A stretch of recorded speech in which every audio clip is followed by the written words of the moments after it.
Dobrodošli na kanal Kuhanje je zabavno. Danas spremamo špekulaciju s namaz ili pastu, zavisi kako to kaže.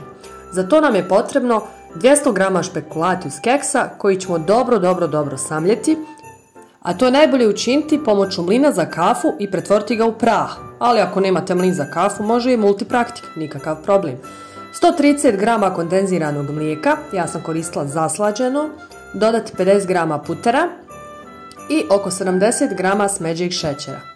I to sve lagano topiti na pare. Zatim samljeti ili istucati 5 karanfilića, a ako imate u prahu, onda stavite 1/4 male kaškice.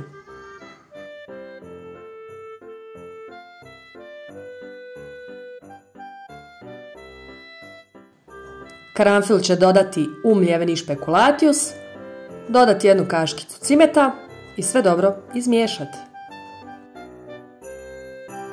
Kondenzirano mlijeko, puter i šećer topiti dok se ne dobije glatka smjesa, to jest dok se šećer iole ne otopi obzirom da je smeđi.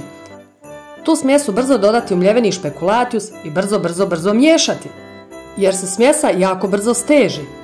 Kao što vidite na videu, bit će poprilično gusta, ali kako bi razbili tu gustoću, postepeno dodajte 50 ml vrhnja za šlag ili slatkog vrhnja. Ako ipak želite tečnu kremu, onda dodajte više vrhnja, ali imajte na umu da će se krem i dalje stezati. Ja sam ipak žela ovu malo gušću varijantu od kojih mogu da pravim slasne kuglice.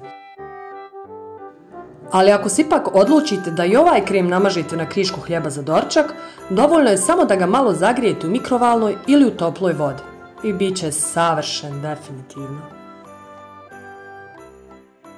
Ja se nadam da vam je se dopao ovaj recept, a ako jeste, ostavite like i pretplatite se besplatno na moj kanal. Hvala!